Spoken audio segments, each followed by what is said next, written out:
10th class में हिंदी में जैनेंद्र कुमार की मैंने एक कहानी पढ़ी थी, अपना अपना भाग्य।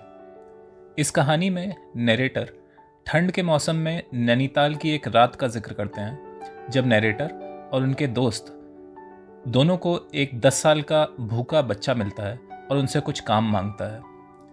बच्चे ने ऊपर सिर्फ एक फटी शर्ट पहनी है। दोनों उस बच्चे को अपने लॉज में कुछ काम दिलवाने ले चलते हैं, लेकिन लॉज का मालिक बच्चे को डांट कर भगा देता है। अगले दिन सुबह दोनों को खबर मिलती है कि पिछली रात करीब 10 साल का एक बच्चा ठंड से ठिठुर कर मर गया। कहानी की आखिरी लाइनें मुझे याद हैं। कोट, मरने वाले के मुंह, छाती और पैरों पर बर्फ की एक हल्की चादर चिपक गई थी, मानो दुनिया की बेहयाई ढकने के लिए प्रकृति ने शव के लिए सफेद और ठंडे कफन का प्रबंध कर दिया हो। सब कुछ सुना और सोचा, अपना अपना भाग्य। End quote. ये कहानी पढ़ के मुझे लेखक पर बहुत गुस्सा आया था, लेकिन उम्र के साथ मेरा गुस्सा लगातार कम हुआ है।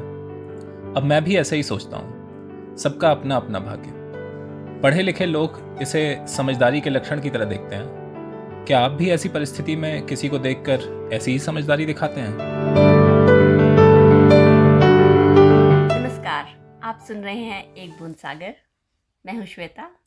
नमस्कार दोस्तों, मैं हूं प्रणय। आज हम जिस किताब की बात करने वाले हैं उसका नाम है many lives of Syeda X और ये लिखी गई है नेहा दीक्षित द्वारा। प्रणय, थोड़ा सा किताब के बारे में बात करने से पहले मैं चाहूँगी कि तुम नेहा के बारे में कुछ थोड़ा सा बताओ।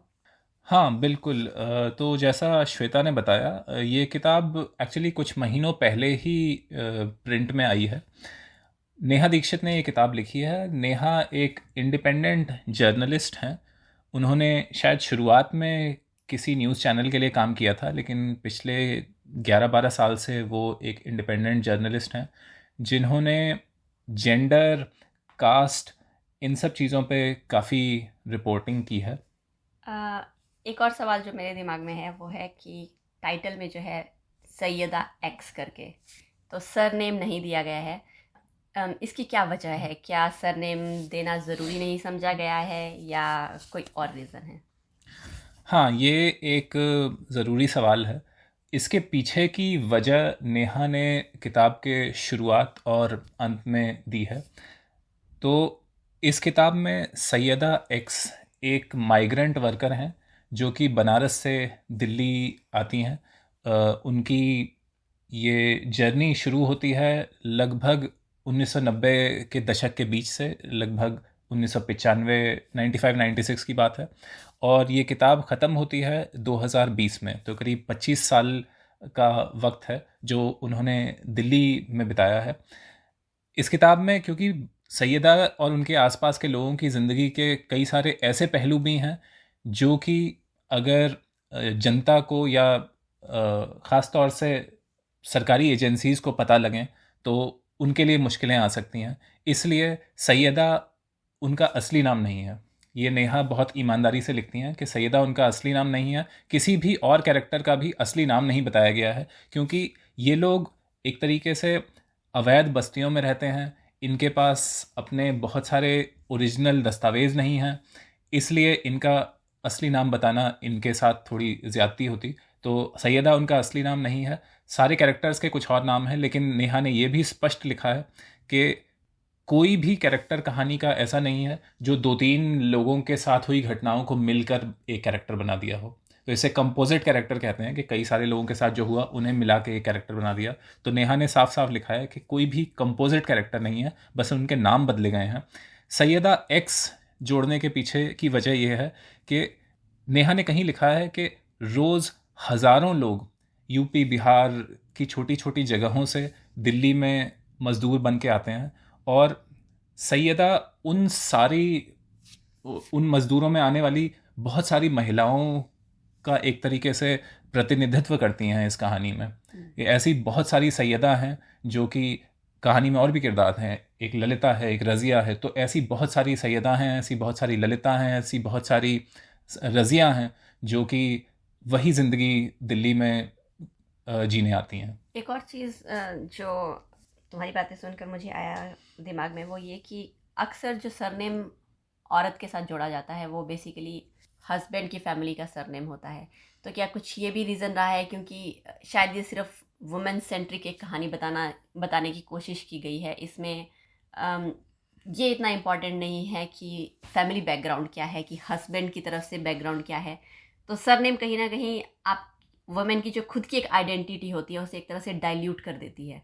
तो क्या नोइंगली या अननोइंगली ऑथर के दिमाग में ये भी रहा होगा? क्या पढ़कर तुम्हें ऐसा कुछ लगा हो? ये तुमने काफ़ी अच्छा सवाल पूछा। मैंने इसके बारे में नहीं सोचा था, लेकिन ये बिल्कुल सही बात है कि ज़्यादातर महिलाएं जिनकी बात हुई है उनके सरनेम नहीं दिए गए हैं।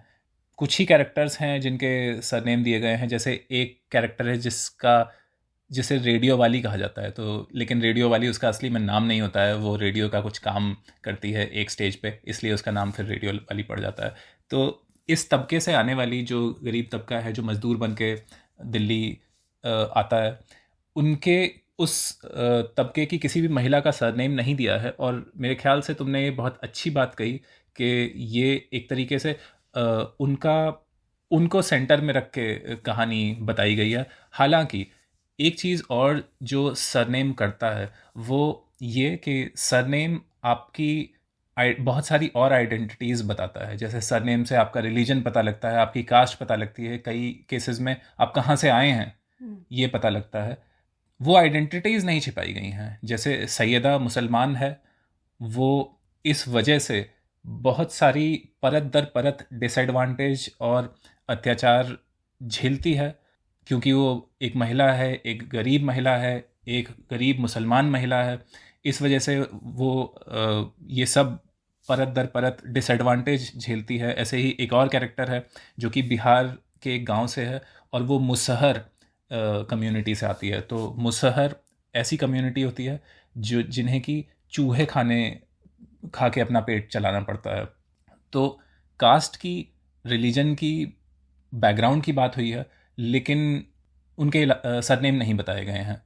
सैयदा के केस में उसके हस्बैंड की फैमिली के बारे में भी, उनके बैकग्राउंड के बारे में बताया गया है। बनारस में वो किस कम्युनिटी से आते हैं, क्या काम करते थे, तो आप शायद अंदाज़ा लगा सकते हैं सरनेम का, लेकिन उस पर बहुत ज़्यादा जोर नहीं दिया गया है। तो ये जैसा तुमने बताया, अब मैं सोच रहा हूँ, मैंने पहले नहीं सोचा था, लेकिन ये एक अच्छी बात है कि औरतों को सेंटर में रखा गया है।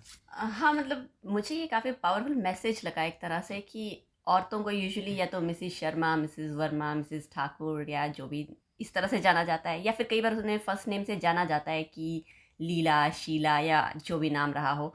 लेकिन कभी ऐसा नहीं है कि फर्स्ट नेम और सेकंड नेम कहने के लिए है एक तरह से। जैसे यहाँ पे सैयदा एक्स, ये कुछ भी हो सकता है, लेकिन इसकी इतनी इंपॉर्टेंस नहीं दिखाई गई है।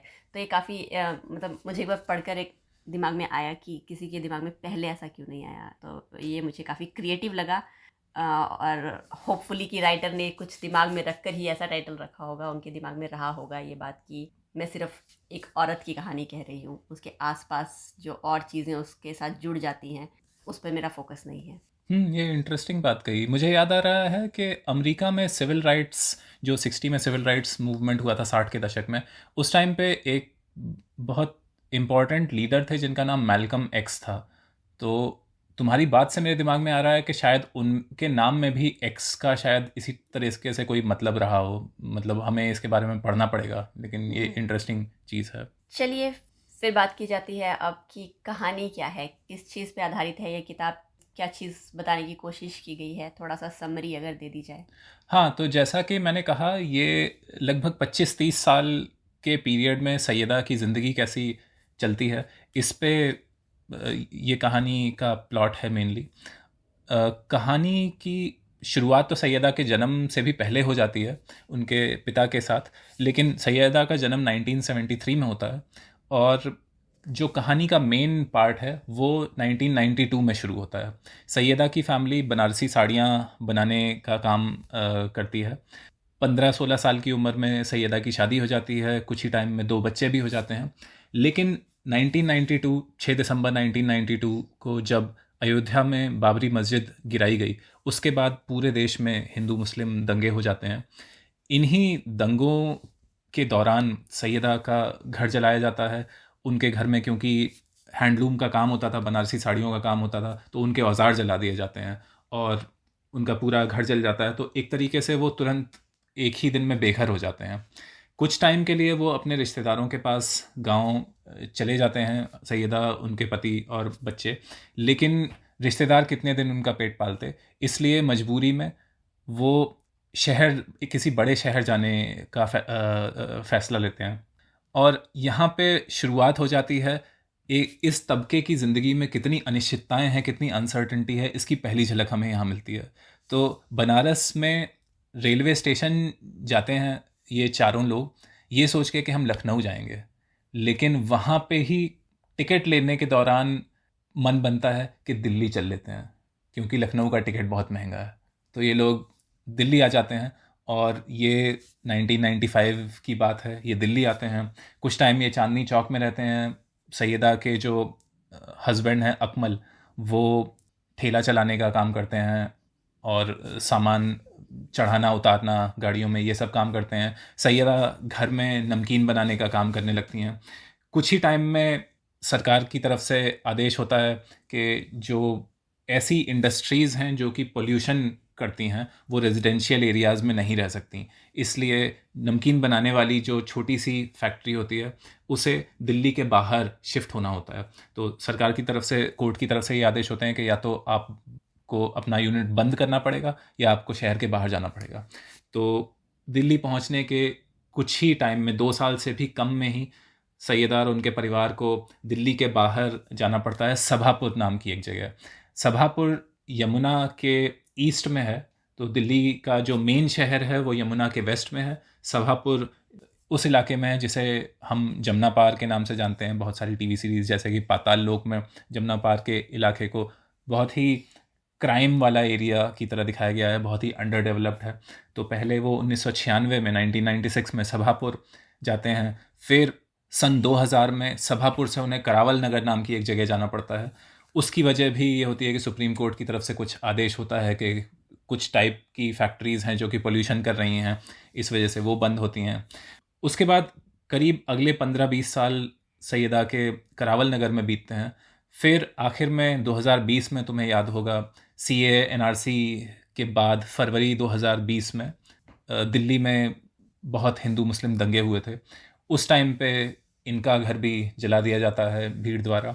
और कुछ टाइम ये लोग छोटे छोटे जो राहत के लिए कैंप्स बनाए जाते हैं उनमें रहते हैं, लेकिन उसके बाद फाइनली ये नसबंदी कॉलोनी नाम की एक जगह है, वो भी जमुना पार ही है शायद, वहाँ पे सेटल होते हैं और वहाँ पे कहानी ख़त्म होती है।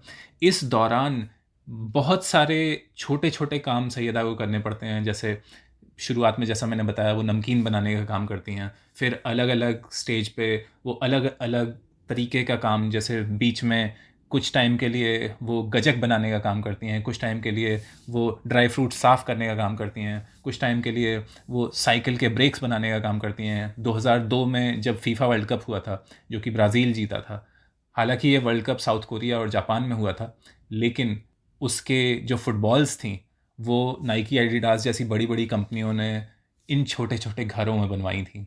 कुछ टाइम ये काम होता है। तो एक इंटरेस्टिंग चीज़ किताब की ये भी है कि हर चैप्टर का नाम, इस किताब में 9 चैप्टर्स हैं, और हर चैप्टर का नाम एक चीज़, एक ऑब्जेक्ट के नाम पे है। उस चैप्टर में कहीं ना कहीं सैयदा ने उस चीज़ को बनाने में काम किया है। जैसे पहला चैप्टर ज़री है, तो क्योंकि उनका परिवार बनारसी साड़ियों का काम करता था। दूसरा चैप्टर का नाम है रेजिन, मतलब किशमिश, क्योंकि किशमिश साफ़ करने का काम करती हैं।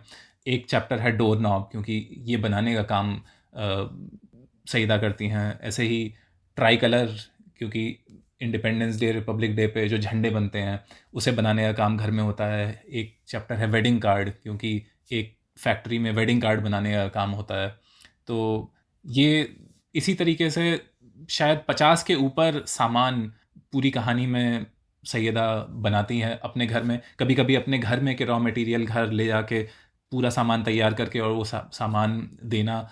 कई बार आस पड़ोस में किसी छोटी सी फैक्ट्री में जाके, इन फैक्ट्रीज़ में कंडीशंस बहुत ख़राब हैं, रोशनी कम है, वेंटिलेशन नहीं है, खाने के लिए कोई ब्रेक नहीं है। कहानी में बहुत लेट ऐसा होता है कि रेडियो वाली नाम का एक कैरेक्टर है जो कि एक सुपरवाइज़र की तरह है एक छोटी सी फैक्ट्री में, क्योंकि वो खुद महिला है।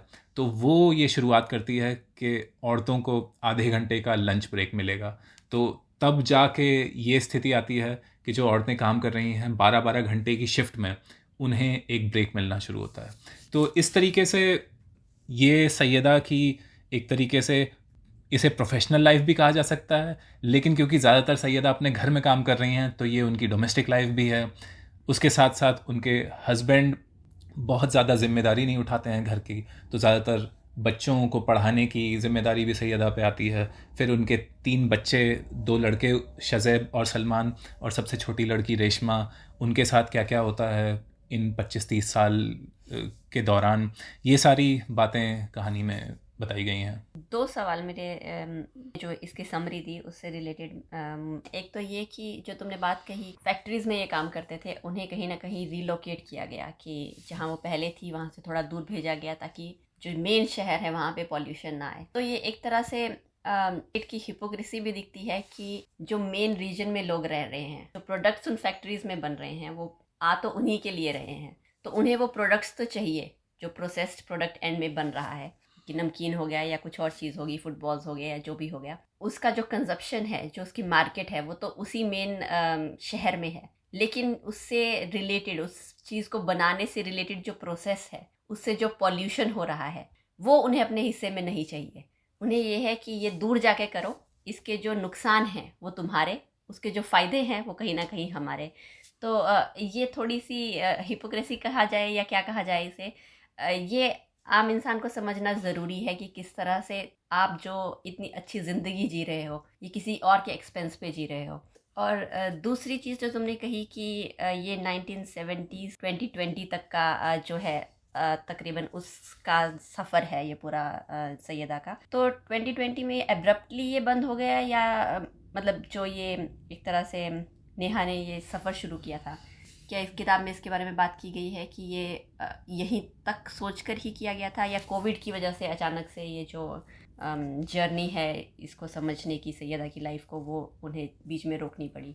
2020 की बात आए और कोविड की बात ना आए तो ये थोड़ा सा मतलब मेरे दिमाग में वैसे ही आया कि क्या ये उसकी वजह से उन्हें वो जो अपनी जर्नी है वो रोकनी पड़ी, कि उससे नहीं मिल पाई या उनको फॉलोअप नहीं कर पाई कोविड की वजह से, या उससे पहले ये सब कंपाइल हो चुका था? इसके बारे में कुछ? हाँ, मैं पहले दूसरी सवाल पे आते हैं कि 2020 में ये क्यों ख़त्म होती है ये किताब। तो किताब के आखिरी चैप्टर में नेहा ने बिल्कुल जो लॉकडाउन हुआ था उसके बाद जो करोड़ों मज़दूर जगह जगह से अपने अपने गांव, अपने घर लौटे थे, उसकी बात की है। और यहाँ पे इस चीज़ की भी बात हुई है कि सैयदा का परिवार बनारस नहीं लौटता है। वो पहले अपने कुछ जानने वाले हैं जो आसपास के शहरों में रहते हैं, उनके पास कुछ टाइम रहते हैं। जैसे शायद रज़िया, जो कि सैयदा की पड़ोसी थी, बीच में कभी सभापुर में जब वो लोग रहते थे तब रज़िया पड़ोसी थी, तो शायद रज़िया के पास कुछ टाइम रहते हैं, लेकिन वापस उन्हें फिर करावल नगर वाले एरिया में आना पड़ता है। तो उसकी बात हुई है। हालांकि ये बताना भी ज़रूरी है कि नेहा ने बहुत सारे लोग जो हैं उन्हें लगभग 10 साल तक फॉलो किया।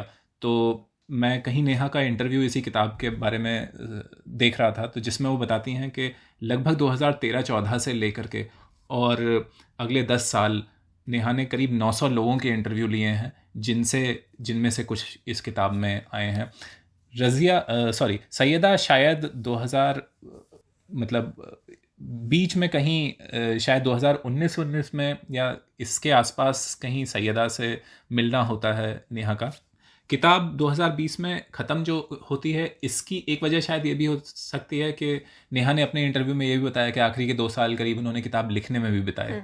तो ये भी एक वजह हो सकती है कि, और शायद ख़ास तौर से कोविड की सेकेंड वेव जो आई थी 2021 की गर्मियों में, तो शायद उस टाइम पे के बाद सिर्फ नेहा ने किताब लिखने पे फोकस किया होगा।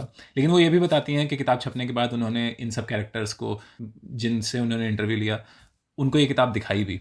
तो ये भी एक चीज़ है कि ये सारी जो चाहे CNRC के प्रोटेस्ट हों, चाहे उसके बाद के दंगे हों, चाहे कोविड का लॉकडाउन हो, इन सब की बात नेहा ने की है। ये कुछ भी ऐसा नहीं है जो इस कहानी में अछूता रहा हो। और तुम्हारा जो पहला सवाल था वो बहुत ज़रूरी सवाल है कि कोर्ट्स जब इस तरीके का निर्णय लेते हैं कि ये फैक्ट्रीज़ बाहर जाएंगी, तो वो बिगर पिक्चर क्यों नहीं देखते हैं कि कंज्यूम तो हम भी कर रहे हैं। ये बहुत ज़रूरी सवाल है और इस पे हम दोबारा आएंगे कुछ देर में कि एक तरीके से इसके बहुत पहलू हैं। एक तो ये इसके पीछे की वजह मुझे बहुत ज़्यादा क्लियरली समझ नहीं है इस चीज़ की, लेकिन जो ये फासला आया है प्रोडक्ट्स जो हम कंज्यूम करते हैं और उनको जो प्रोड्यूस कर रहे हैं उनके बीच का जो फासला है, उसने एक तरीके से बहुत बड़ा तबका है जो कि ज़्यादातर चीज़ें प्रोड्यूस कर रहा है, उसे हमारे समाज में गायब सा कर दिया है। न वो हमें अपने मीडिया में दिखता है, न वो हमें अपने एंटरटेनमेंट में दिखता है, न ही उसकी बहुत ज़्यादा कुछ चर्चा हो रही है। और इसमें शायद गलती हर उस तबके की है जिसके पास थोड़ी सी भी पॉलिटिकल पावर है। इस सेंस में ये एक बहुत पॉलिटिकल किताब भी है कि मिडिल क्लास जिसके पास थोड़ी बहुत पॉलिटिकल वॉइस है, उसने एक तरीके से इस तबके को भुला दिया है। ये गलती सिर्फ स्टेट की या सरकार की या कोर्ट्स के लेवल पे नहीं हो रही है, ये हर लेवल पे हो रही है।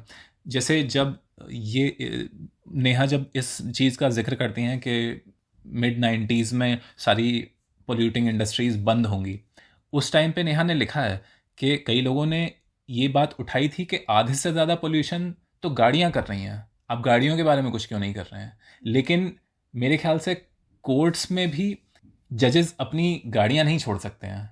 वो अपनी उनके उनके लिए अपनी कन्वीनियंस ज़्यादा प्यारी होगी। जो तबका उनसे बहुत दूर है उसको कहीं और दूर फेंक देना ज़्यादा आसान है। जैसे मुझे याद आता है लखनऊ में लगभग हर साल की सी बात थी कि बरसात के बाद सड़कें टूटती थीं और उसके बाद कुछ ना कुछ पीआईएल दायर होने की वजह से जो लखनऊ में हाई कोर्ट है वो इस बात पे सरकार को लताड़ता था कि सड़कें ख़राब क्यों हैं। और हर साल मेरे पिताजी बताते थे कि नगर निगम वाले जहाँ जहाँ जजेस के बंगले थे वो सड़क की मरम्मत कर देते थे, बाकी सड़कें वैसी की वैसी टूटी ही रहती थीं। और बस इतना करने से कोर्ट शांत हो जाते थे। यहाँ पे मतलब हर तबका या हर वो जगह हर वो ऑर्गेनाइजेशन जिसके पास कोई आवाज़ है थोड़ी बहुत, वो कहीं ना कहीं इन लोगों को भुलाता जा रहा है।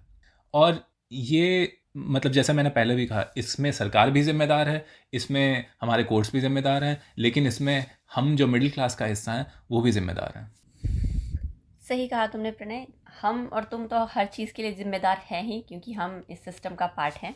और साथ में एक और चीज़ के लिए हम ज़िम्मेदार हैं कि सही समय पर सही सवाल हम सरकार से करें, क्योंकि अगर हम सिस्टम में हैं तो सिस्टम की जवाबदेही बनती है और साथ के साथ हमारा उनसे सवाल करना भी बनता है ताकि हम चीज़ों को और बेहतर बना पाएँ। चलिए आगे बढ़ते हैं। तो जैसा तुमने कहा कि इन्हें इनके मौलिक घर से निकल कर कहीं और जाना पड़ता है, क्योंकि जो दंगे हो रहे हैं, जो जिस तरह की घटनाएं आसपास हो रही हैं, उसकी वजह से एक तरह से ये मजबूर होते हैं ये करने के लिए। किस तरह की मुसीबतें इन्हें झेलनी पड़ती हैं जब उन्हें एक बिल्कुल नई जगह जाकर अपने आप को एक बार फिर से एस्टेब्लिश करना पड़ता है, एक नई ज़िंदगी शुरू करनी पड़ती है। तो क्या उस चीज़ के बारे में बात की गई है या किसी और चीज़ के बारे में बात की गई है? इस किताब के मेन थीम्स क्या हैं?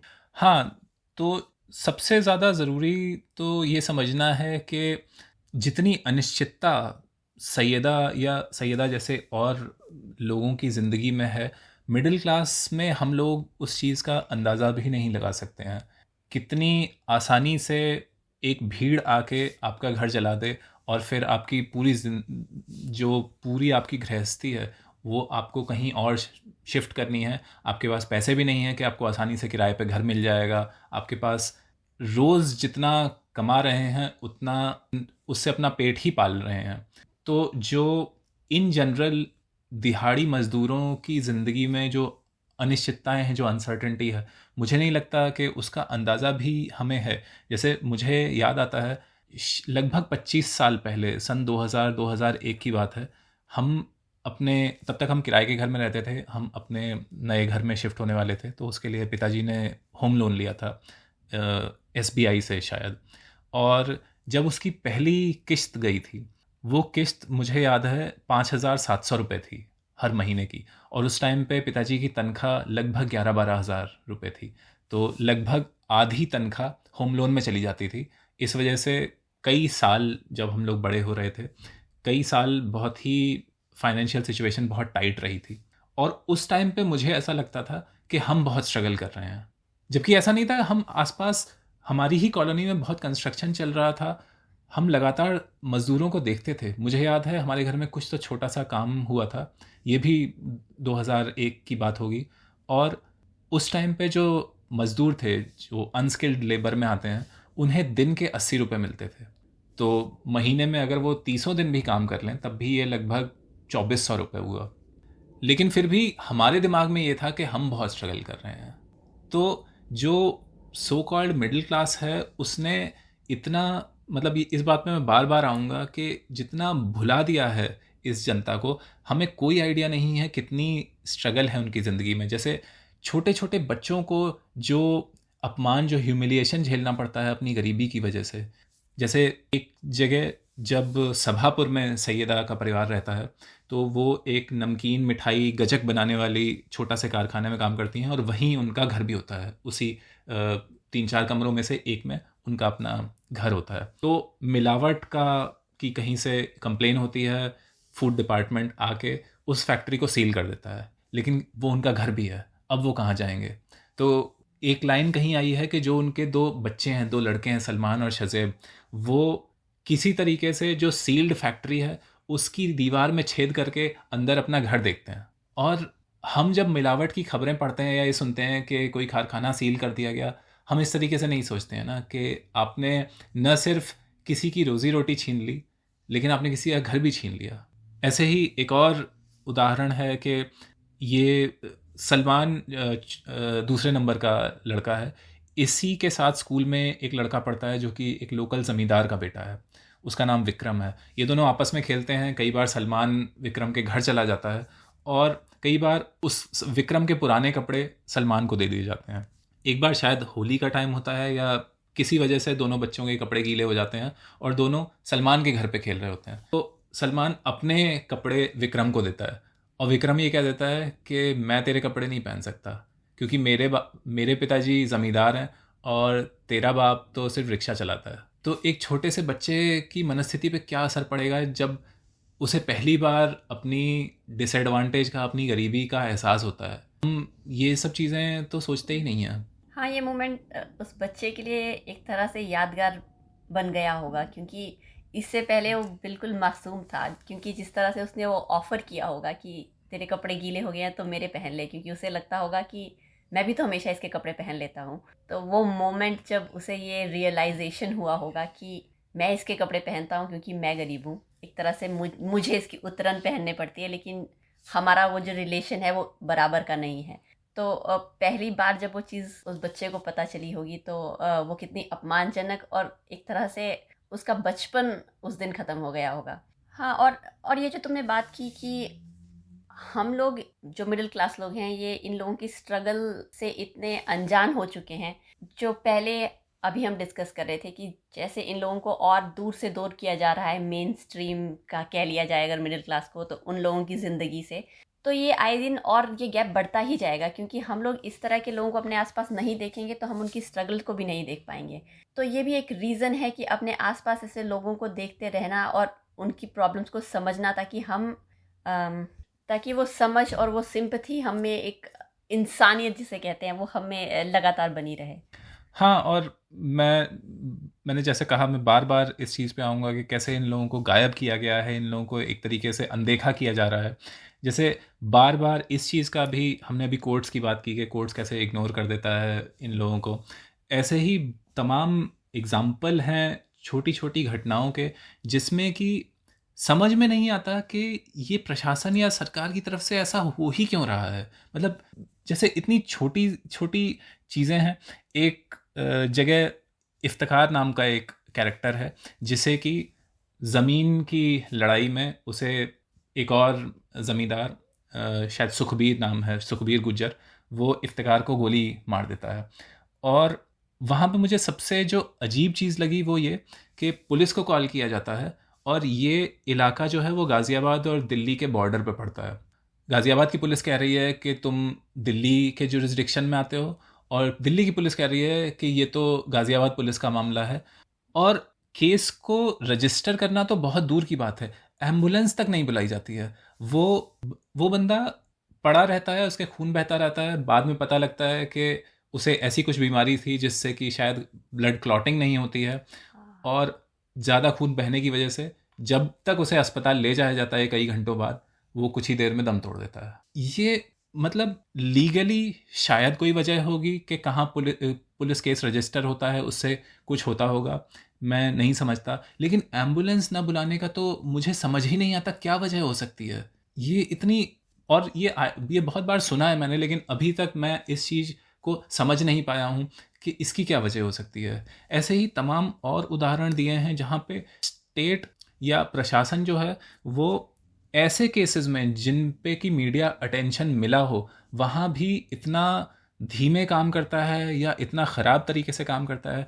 जैसे शायद तुम्हें याद होगा, 1997 में हम लोग छोटे छोटे ही थे, तब एक न्यूज़ आई थी कि एक बस यमुना में गिर गई थी जो कि स्कूली बच्चों से भरी हुई थी, और करीब 30 कुछ बच्चे उस बस में मतलब थे जो मर गए थे, बहुत सारे बच्चे घायल हुए थे।